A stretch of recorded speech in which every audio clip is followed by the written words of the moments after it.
you a matchup. All So right. it is actually the Freeze Mage against the Wham. All right, so good game. Freeze Mage goes. No, actually, this opener from the Zoo Warlock might just turn everything upside down. So, okay, I have a question. Do you just dump Doomsayer right now?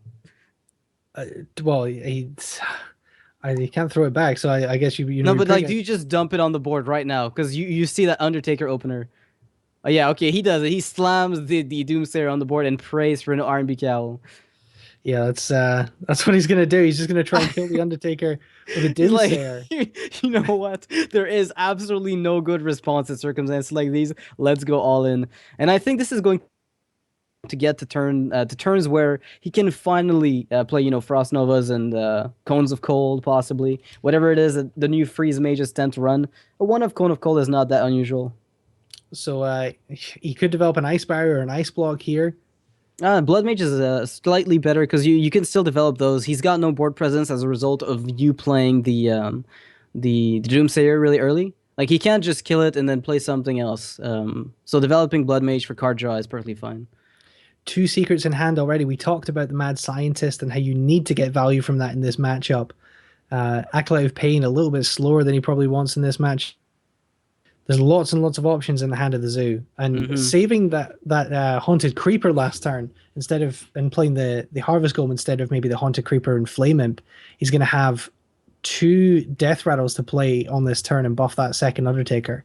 Yeah, the mage is going to try to find some more of the stall that he's got because once he gets a good, rotation of board wipes going, it's pretty straightforward. Now, the drawback of dropping Doomsayer against a Zulok, on turn two, because you have to, because of the start that he gets, is that the Warlock will have a full hand. So he can just start, pumping out minions after minions, even if you wipe them out.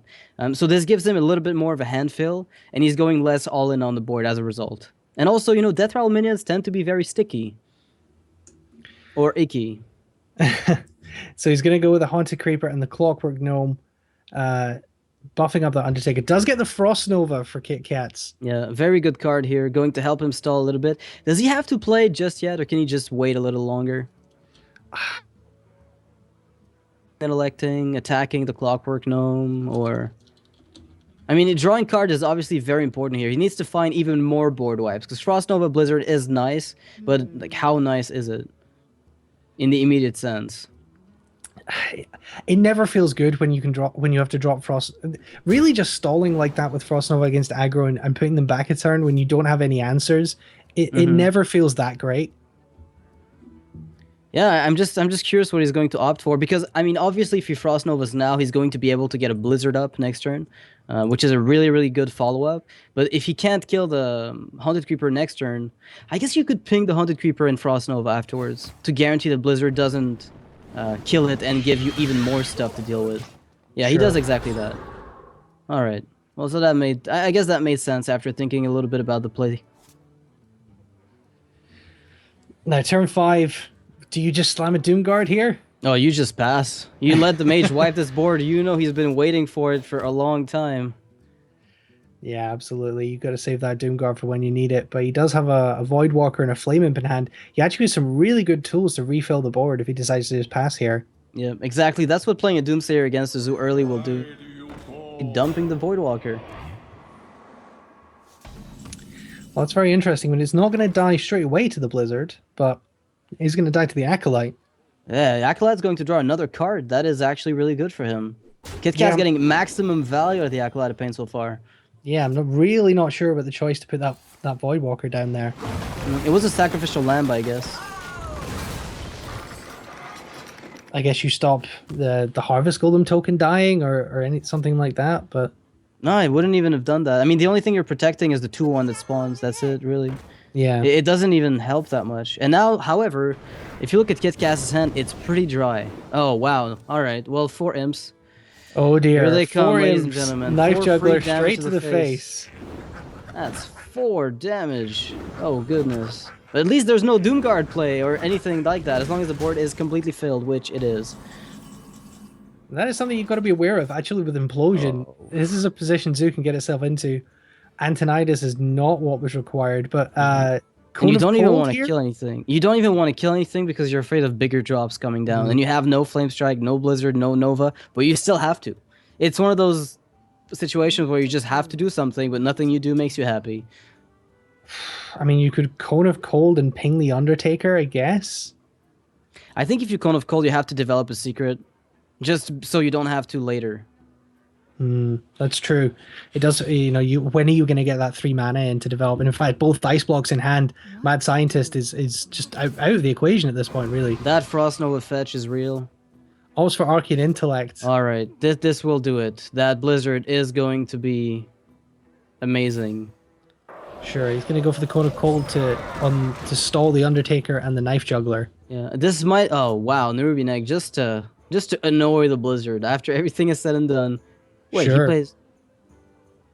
He has to play it, doesn't he? I would think so.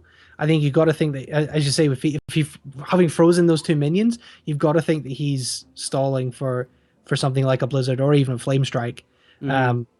So the Nerubian Egg looks like that's going to come down. That's a very, very smart play. Face. All right, so do you have to Icelands the remaining 4/4? I don't think you do, but it may feel tempting. So that's actually 5 damage, 6 damage this turn with the spare part, and down at 11 health. He's not going to be able to develop the secret next turn either because he's going to have to use the Blizzard. Yep. The Frost Nova. You know what? Frost Nova might be the play here, because by Frost Nova-ing, you're forcing the zoo to do nothing. He can't play anything at the moment. So maybe Frost Nova and pinging that 1/1 that egg, so that you can then ping it manually following turn and then Blizzard. Yeah, when is you a possibility. When you don't have a Doomsayer follow up, this is probably the next best feeling. Playing a Frost Nova is stopping your opponent from being able to play anything on the board. Yeah, and the interesting part about that play is that it also allows you to develop a secret right now, so that you're guaranteed not to get blown up by surprise. I mean, he does have his 2 Ice Blocks and the Ice Barrier in hand. So he's going to go for that Frost Nova and probably... You develop the Ice Block here or No, Ice Barrier? Well, I mean, Ice Barrier could still be gotten from the Mad Scientist, so you have to get one of the blocks out. Sure. On the options that you... I mean, I'm guessing he plays Mad Scientist. I don't know for sure, but... As a general guess, I'd assume so. He just pings face there rather than trying to ping the Nerubian Egg and thinking about that. Is he trying to find that Frostbolt for the... Oh, wow, you know what? He could actually win off of that play. If he finds Fireball or Frostbolt... He has 1 Fireball in hand and 1 Ice Lance. Yeah, like if he Fireballs face right now... if he had a Frostbolt, this would be a different story. Alright, well, I guess his line of play is much different than what I would have expected. Archmage Antonidas and to freeze the Undertaker. Is that a thing? guess, So you get 2 Fireballs, the Ice Block pops, you then Fireball, Ice Block again, and then Pyroblast for lethal. I think I would have pinged the egg, but last turn. Yeah, because then how do you deal with the Nerubian that comes out? I guess you're taking damage off the board, but he is going to go ahead and use that Blizzard and kill 7 minions. I mean, a pretty satisfying Blizzard, though 4 of them are imps and 1 of them's a Nerubian egg, so it doesn't actually feel that great. Yeah, it's really not a bad play. Quite frankly, it's a really nice one because it gives him breathing room. He ran out of options as far as removal goes, but I thought he would have pinged the Nerubian egg last turn so that he could have killed it, or frozen it this turn rather. But as you say, it does feel like he pinged face to play to his win condition a little bit more. And, yeah, exactly. And set himself up for potential lethal. I mean, I think Archmage Antonidas and Arcane Intellect next turn, it will set up lethal between the Ice Block, the second Ice Block, and the Ice Barrier that was just established. But there's a lot of bursts in the Zoo hand right now. Abuse, Whelming, Doomguard. A lot of bursts you've got to go through. Defender Vargas, Power Overwhelming. Oh, Yeah, so much on offer. Mm-hmm. That's going to be 7 damage coming in from this Nerubian. Does not quite pop the Ice Barrier, which is very nice. Even with the Power Overwhelming, still wouldn't have been able to pop that thanks to the Ice Block as well. Yeah, so I'm guessing Kitkatz has just enough... Oh, wow. There's lethal. the Frostbolt. Pyroblast going to face, and actually... That is a good game. Next turn. the game is Mage, over. The Freeze Mage is going to be able to knock off this Zoo here. And this is the point, as you say, where Freeze Mage is playing solitaire, because there is nothing that can be done. He just has to play the cards in the right order, and Kitkatz is going to go 1-0 up.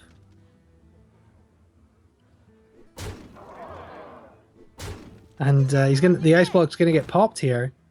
Yep, most definitely. And the thing is, I mean, there's obviously somebody here praying that there is no fireball in hand, but I mean Pyroblast has come back and it's giving mages a lot more reach than they used to have. And there comes the lethal from Kitkatz, who actually played into his win condition a bit more than I thought he would. Sure, there's the Frostbolt, and doesn't even need the Ice Lance. He can ping for the victory here, and that is going to be game 1, going over to Kitkatz. Freeze Mage back in the metagame for real. Oh wow, you thought that thing was gone. I mean, GVG brought it back with a passion. The nerf of Flare was a huge deal. Yeah, sure. So I was going to say, what is it that you really put down the rise of Freeze Mage to? Is it that nerf to Flare, or are there particular cards that you think are really making the difference now? I think it's boring, but it's going to be it's going to really just have to be the Flare nerf. I mean, Kazan Mystic was added as an option, but it's a little too highly costed where you feel kind of okay playing it if you know what you're going to be running up against. But in general, we're in formats like Swiss where you have to bring decks that are very broadly tuned. Sometimes it can be a little tricky to play tech cards such as these ones. Not that Flare is unplayable right now. So we're gonna see this Hunter deck now come into the Freeze Mage, and Noxious, I hope you're sitting down. Why? Because you wait forever for bosses and then 2 come at once, and you're saying you've waited forever for a face Hunter deck in a tournament. Really? It's gonna get interesting. Oh, you gotta be kidding. Well, the Freeze Mage is dead, then there's nothing that can be done. Ripping pepperonis, Majoroni. So this is a really sad day for mages across the world. Hunters came back with a force, and they're Glaive Zukas, I'm assuming. So we're gonna see this Hunter deck in short order, but it's a very similar deck to the one we just saw in the Modern Leper D2 match. Oh my god. And the worst part is I'm afraid that Kitkatz's Warrior is actually not tailored around aggro. A lot of people, including myself, everybody's been teching their Control War to just deal with mid-range. Just the greediest things ever. Like cut Unstable Ghoul, cut Whirlwinds, just cut everything. Which makes the matchups that are hyper-aggressive much tougher as a result. So here we go. So far, it's a pretty standard hand here for the Hunter. It's going to be an Undertaker on turn 1, it looks like. Straight away. Oh, there's God, the Glaive Zuka. Yeah, okay, this is a perfect tell. Now we know for fact. Absolutely. I mean, that tells you exactly what archetype we're looking at here. Yeah. And it's, is he think he coined Frostbolt here? No, you just play... Use the Loot Hoarder plus a ping to Undertaker. Or you can use Frostbolt turn 2 to kill the Undertaker and then kill the... Actually, Glaive Zuka is an almost sickeningly better play because you can just kill the... Oh my god. Kitkatz must be thinking to himself, oh, you've got to be kidding me. Is this really Cancer Hunter? Really, Blizzard? What are you doing to me? Is this real? Yeah, that's absolutely sick with the... He's going to go ahead and Frostbolt it. But that Glaive Zuka... Unleash the Hounds is going to be a very dead card. Oh man, there's a second Undertaker coming into hand. So Undertaker, Haunted Creeper here. A lot of pressure coming in early from the Hunter. This is really... I mean, it's not a god draw. Is it? I don't know. I'm just thinking to myself, wait, that's 2 Undertakers and 2 Death Rattle minions plus a Glaive Zuka. I mean, Animal Companion. Okay, you know what? I have to give it here because I have not seen many Animal Companions being run into the Cancer Hunter decks that we see floating around the metagame. Sure. Most of them tend to run just hyper-aggressive stuff, and Animal Companion is not guaranteed aggression. It's potential Huffers, but... And the Leog here, actually, with 3 minions on board, does a lot of work as well. Uses the Undertaker to trade into the Acolyte and deny the draws, rather than pushing in damage. We did talk about the importance of forcing trades in the Freeze Hunter handlock match, but a pretty sensible decision there from Pause. So here, let's assume you play Blood Mage Thalys and you ping the 2/2 Creeper, right? Let's assume you did that. You could then, on turn 5, Frost Nova and ping the Creeper, or ping the Creeper then Nova, and then Blizzard turn 6 for a perfect removal curve. I feel like that could be a play, even though it leaves you vulnerable to taking a ton of damage in the immediate sense. You could also go for the Acolyte of Pain instead. I'd say that is an interesting line of play. But you got to think so many turns ahead to put that through, and it's very difficult, and you got to rely on lots of things not coming out for the hunter. And there you see two big pieces of the damage potential: Arcane Golem and Kill Command off the tracking. Looks like Yeah, it's going to go for the Golem here. the problem with Golem is that it's very vulnerable to just the baseline removal that mages will play on a good day. They'll So just AoE things. So he's gone for the Kill Command there, and that is, I mean, as long as there's at least one minion on board for the Freeze Mage, which isn't always a given, but that's a 6 mana, 6 damage combination in hand there for the Hunter. yeah, and the Kill Command is obviously one of the best damage output pieces you've got as a Hunter. No questions asked. Everything going to face again. Both ice blocks in hand for the Freeze Mage. This is so tough. So you could now, I guess, justify Acolyte. I mean, this is such a tough position. When do you actually get to develop anything you really want? Sure. So when do you get a chance to develop the ice block? Yeah, 2 turns from now. If And now you're the still Unleash alive. the Hounds might actually be... Wolf Rider coming into hand. Unleash the Hounds Kill Command. This is the best Unleash you'll ever get against a mage. They're also Sure. buffed by Leok. Oh man, that's gonna be 4 damage. Yeah, plus, Wolf Rider, because why not? Because why not? Because you have Yeah. the damage. It's like, hey, dude, I got a Wolf Rider. What about you? But would you not have potentially gone for the Kill Command here instead to ensure you had a beast on board? I would have done it personally, but ultimately it averages out to pretty much because Web Spinner is going to give you a beast, right? Well, Web Spinner doesn't give you beasts. The Spectral Spiders aren't beasts. No, the Web Spinner will give you a beast. Oh, sorry, in yeah, hand. the web spinner, but yeah, it could well be a beast that's over 4 mana. So, no. Open up. Okay, he doesn't. I was gonna say open up the Web Spinner. Oh, Blizzard comes down. Leok doesn't die, and Corehound. So he wouldn't have had the lethal there if he'd managed to. If he decides to kill the Leok, Oh my god.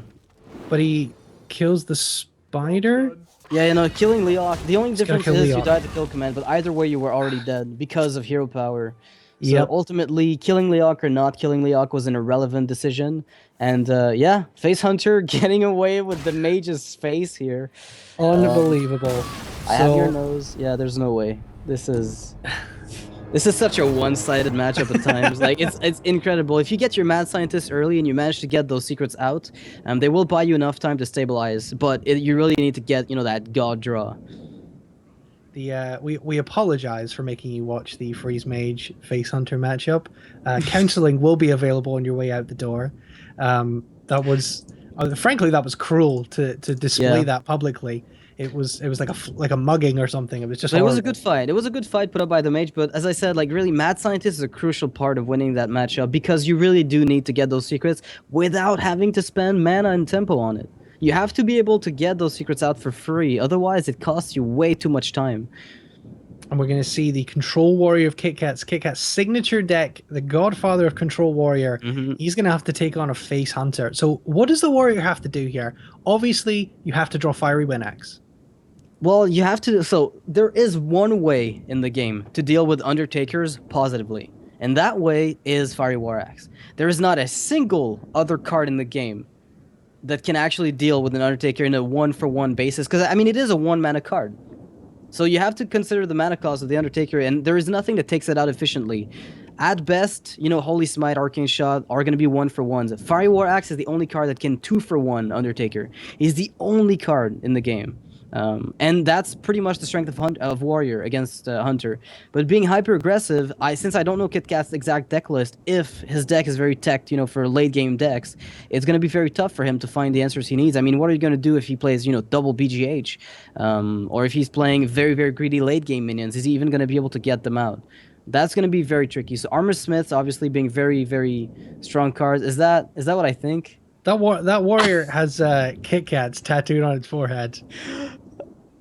All right. I guess the signature Warrior is Kitkatz. I don't even know what to say here. I don't know why there are amazing. 3 warriors on that side of the page, Jeff, but I'm loving it. I'm okay with it. Sounds about right anyway. Just Kitkat's on warrior against Pormywan. Yeah, but you forgot to put Undertaker pictures on the right side. That's pretty much the last boss that Kitkatz has to fight. I'm sure it's just pictures of Undertakers versus pictures of Fiery War Axes, right? Yeah. This is the fight that we're about to see. Yeah, and there's also you like when you think of matchups like these where Fire War Axe is so crucial, being on the coin is almost a benefit because you get to mulligan 4 cards away instead of only 3. So the baseline you see 4, then you see 4 more plus a ninth one. So I think the odds of getting Fire War Axe off of a full mulligan after coin is about 56-ish. So the odds are slightly in the Warrior's favor to find what he needs to deal with that early aggression, and transitions into the mid game are not impossible after a War Axe has been found. Sure. Just trying to have a look and see if we can bring you any other results. RDU won his third game, 2-0 over Axis, so he goes forward with a 6-1 record. He's going to be the winner of his group. Dark Sub, recovering from the loss to RDU, is going to go through second in that group, I believe. Yep, he's going to go through with a 2-1 win over Spanky. Impact gets the walkover win over Noct, as we discussed. Gom 3RR, he's going to be Kai 2-0. And we're into the game here. And wow, Undertaker coin Leper Gnome start. This never ends well. And you know what? At least there's a cruel taskmaster to kill the Leper Gnome. I mean, that's all you've got to tell yourself at this point. Because if there's no other death rattle, your second cruel taskmaster will kill the Undertaker. Sure, and there isn't another death rattle in hand for Pormywan, so that's probably the best possible outcome. Yeah, Kitkatz must be ecstatic about this. Like, absolutely ecstatic. So he's got finally a little relief from the Undertaker madness. And this is not looking too bad for Kitkatz right now. He got to the turn 4 where everything starts putting itself into place for the Control Warrior player. He hasn't died yet, so that's good. It's a good start. But isn't it turn 4? Eaglehorn Bow comes down and the Knife Juggler on board. Big Ape Hunter there, that's not going to do very much in this matchup. But a piloted Shredder for Kitkatz, that's not too common in Control Warrior, but that certainly shows that he does have a little bit maybe more mid-game, I should say turn 4. Owl's going to go ahead and silence that, and maybe he's going to be happy with that because he does have a Sylvanas in hand. I mean, Sylvanas in Aggro Hunter is not exactly the prime play in that it doesn't generally steal anything you're really happy to steal. So in this case, I think Shield Maidens will be a priority for him. Sure, and he has both of them sitting in his hand, so that's a good position. Goes and throws out the BGH. Obviously, he knows there's not going to be a BGH target in this deck, forcing the trade. And another animal companion going to come down. It's going to be the hero power as well. That's going to be a lot of damage between the knife, the buff on the Knife Juggler, the hero power. Already, Kitkatz is down at 15 health, but he's going to start building up this armor with the shield. I have no time. And counterattacking as well, which is very, very important, right? Wow, he's going all in here. Does he expects to live? 4, 5, 6. He's on 1 health at the end of this turn. Actually, he's dead. 6, 8, 10. 13. He's dead. Good game. Yeah, he's good game, dead. That's it. This is a good game. So this is the decision not to play the Shield Maiden is actually... as I said, I thought Sylvanas was just a miserable card in this matchup, but Kitkatz thought otherwise. Well... And, wow, that was a sad day. Well, this was... And I don't know if his genuine,